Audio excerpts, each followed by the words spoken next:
तो ये जो विजिलेंस रिपोर्ट दी गई है, इसमें एक कंपनी है बब्बर एंड बब्बर। बताते हैं ये बब्बर गब्बर से बड़ा ही घनिष्ठ है। भ्रष्टाचारी अरविंद केजरीवाल गब्बर बब्बर को भेजते हैं और बब्बर का रसूख देखिए। मंत्री के साथ उनके कक्ष में बैठकर वो बताता है कि कितने क्लासरूम बनाएंगे, बिना टेंडर के हम ही बनाएंगे, इसमें क्या सुविधाएं होंगी। और आप सब जानते हैं सीवीसी गाइडलाइंस हैं, सीपीडब्ल्यूडी मैनुअल और गाइडलाइंस हैं। अगर जनता का रुपया खर्च होगा तो यह मैंडेटरी है, आवश्यक है कि उन गाइडलाइंस का पालन हो। एक निविदा निकाली जाए और हो सकता है कोई और व्यक्ति कम दाम में वो कार्य और बेहतर करे, लेकिन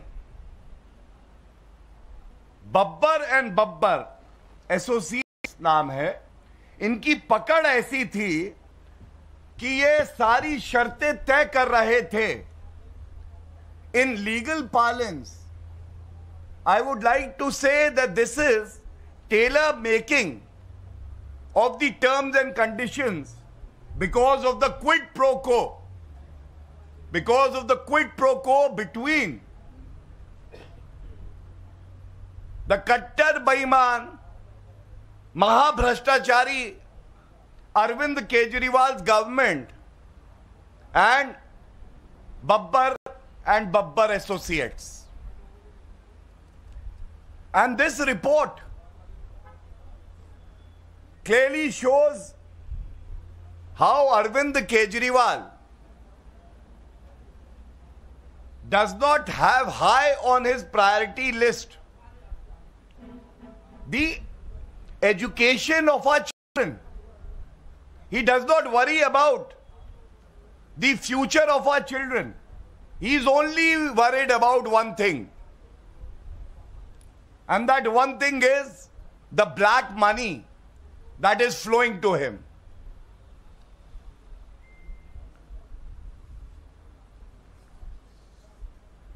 सबसे पहले सवाल नंबर 1 है अरविंद केजरीवाल से। एक्यूज नंबर 1, आबकारी नीति में उप मुख्यमंत्री मनीष सिसोदिया को अभी तक बर्खास्त नहीं किया है। सत्येंद्र जैन 5 महीने से कट्टर बेईमान जो हैं जेल में हैं, उनको बर्खास्त नहीं किया। शिक्षा मंत्रालय में भी अब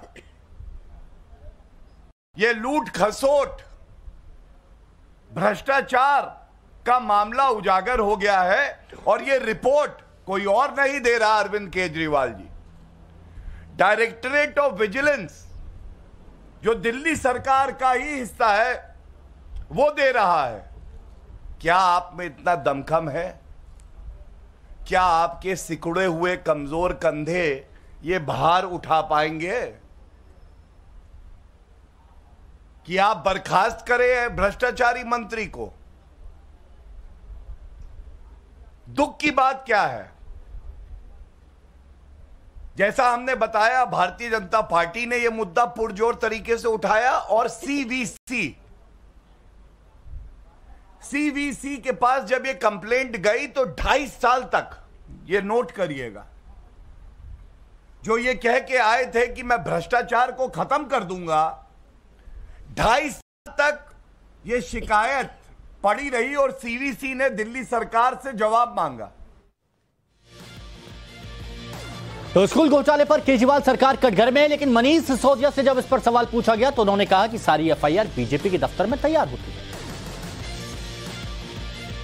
सारी भारतीय जनता पार्टी के हेडक्वार्टर में इनकी एफआईआर वहीं लिखी जाती है, इनकी चार्जशीट वहीं लिखी जाती है, इनकी विजिलेंस रिपोर्ट वहीं लिखी जाती है, तभी तो ऐसा होता है। वरना स्कूल में तथाकथित कोई घोटाला हुआ, उसकी कोई विजिलेंस रिपोर्ट है, वो अभी अखबार में मैं पढ़ रहा था कि वो चीफ सेक्रेटरी के पास गई है और वो मीडिया के पास है, वो मिनिस्टर को नहीं बताई गई, वो सीवीओ को नहीं दी गई, जो देश के विजिलेंस डिपार्टमेंट है उनको नहीं दी गई, वो मीडिया को दी गई है।